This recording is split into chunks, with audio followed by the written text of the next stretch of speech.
আজকে আমি যাচ্ছি একটা মুভি দেখতে। এবারকার ঈদে আপনারা সকলে জানেন অনেক ভালো ভালো মুভি রিলিজ হয়েছে, তাই ভাবলাম যে একটা মুভি দেখা যায়। আর মুভি দেখার জন্য আমি যে জায়গাটিতে যাচ্ছি সেটা হচ্ছে মুভি দেখার জন্য সবচেয়ে বড় উৎসব বসুন্ধরা সিটি শপিং কমপ্লেক্স। তো এখন আমি বসুন্ধরা শপিং মলের সিনেপ্লেক্সে যাচ্ছি, স্টার সিনেপ্লেক্সে। সেখানে গিয়ে দম সিনেমা দেখবো।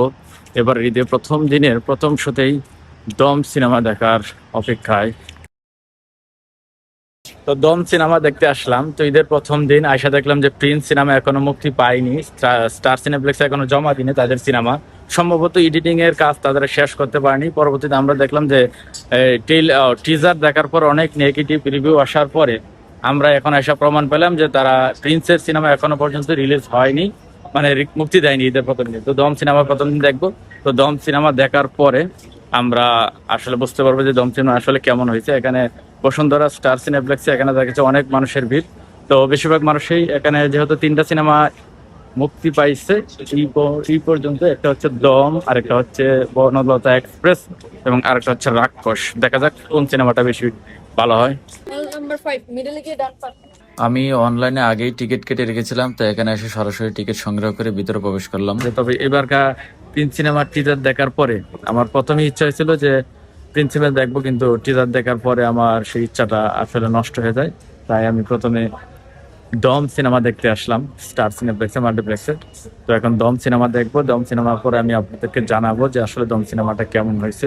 তো ঠিক আছে, এখন হলিডে ঢুকবো। তো ঠিক আছে, সাথে থাকুন।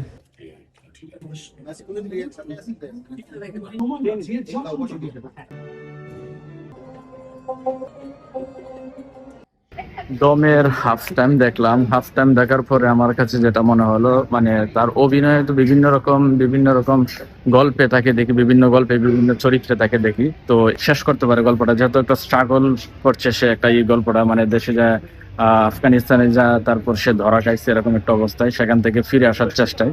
হাফ টাইম শেষ হয়েছে। তো গল্প শেষ করার পরে পুরোপুরি সিনেমা সম্পর্কে বলা যাবে। এই দুনিয়ায় বিশ্বাসের ফরাকে মানুষরা হত্যা করে, মানুষের বন্ধু হয়ে যায়। দম সিনেমা দেখে আসলাম। চতুর্পাশে দম সিনেমার রিভিউ দিচ্ছে শত শত ছেলেমেয়েরা, শুধুমাত্র দমের ইন্টারভিউ। এই যে দেখা যাচ্ছে পিছনে সকলেই দমের ইন্টারভিউ দিচ্ছে। তো আমি দেখে আসলাম দম সিনেমা। তো আমার কাছে অনেক ভালো লাগলো, পুরো সিনেমা দেখলাম।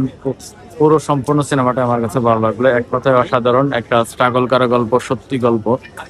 তো এক কথায় বলতে চাই, এবার ঈদের প্রথম সিনেমা দেখলাম দম, আমার কাছে খুবই ভালো লাগলো।